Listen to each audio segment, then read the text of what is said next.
Hoje eu gostaria de falar um pouco sobre algo que eu tenho percebido, né, sentido em nossos dias. Meu sentimento é que nós estamos sendo atraídos pelo Espírito para um ambiente de mais intimidade e devoção. É claro que todo tempo sempre foi tempo para uma intensidade na vida de oração, mas por causa dos dias que nós estamos vivendo e dos dias que se aproximam, é como se nós estivéssemos sendo sugados para um ambiente de ainda mais quebrantamento e humilhação diante do Senhor.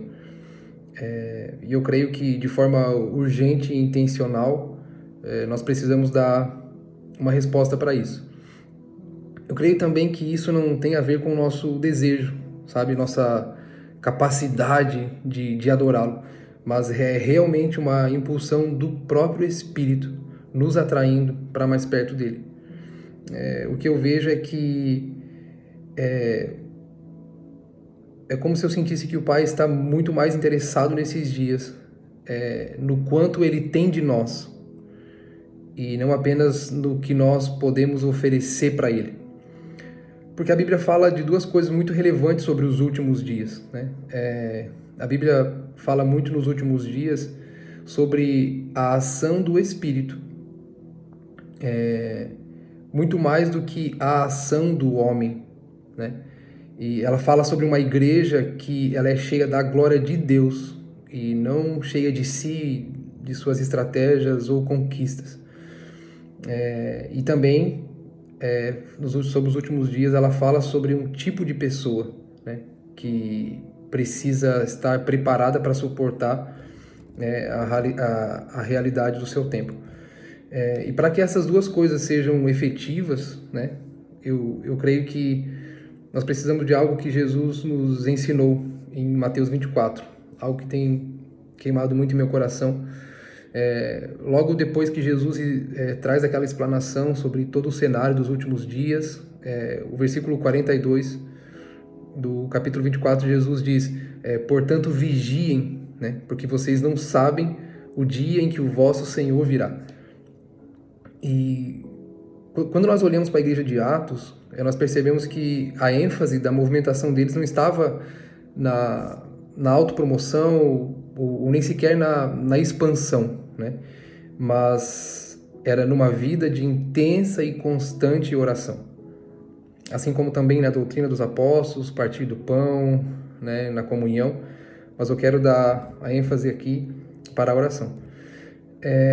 Essa ênfase, né, na vida de oração da igreja de Atos, ela era constante porque ainda estava fresco na memória deles, né, aquilo que Jesus ordenou para eles, dizendo vigiem, vigiem.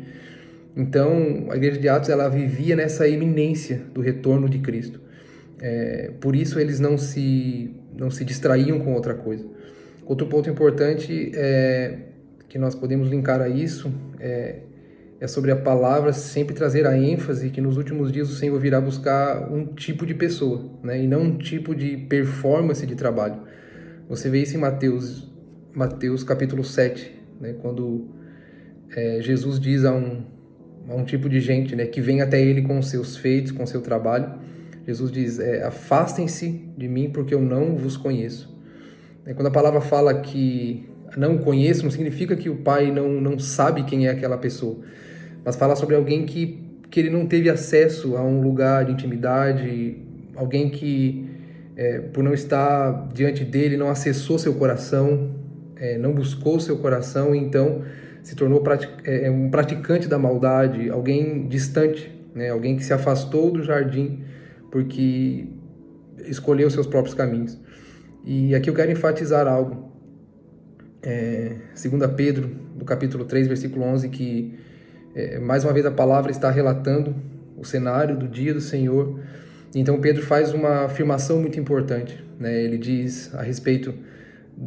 diz a respeito do que nós devemos fazer, mas ele fala a respeito de que tipo de pessoas nós devemos ser quando tudo isso acontecer, né? Ele está falando sobre os dias do Senhor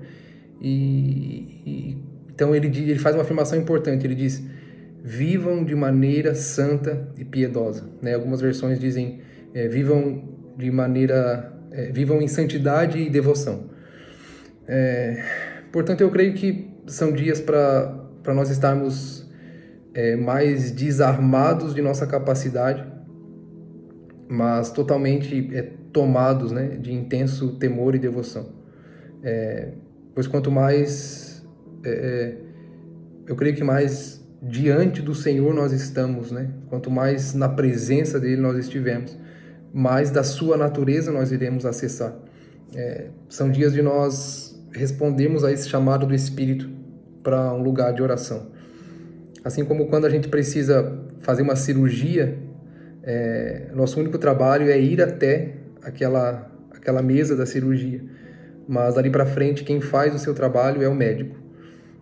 Eu creio que são dias para nós estarmos diante do Senhor e ali então Ele fará a sua obra em nós, nos tornando aquele tipo de pessoa que Ele vai poder dizer: eu te conheço, né? Eu sei quem você é. Então são dias de uma humilhação e uma incessante oração diante do Senhor, aos pés do Senhor, para que a igreja seja carregada do seu Espírito e viva um evangelho, não viva um evangelho apenas como uma filosofia para a sua vida, como uma forma de pensar, mas viva realmente um evangelho de poder, um evangelho vivo.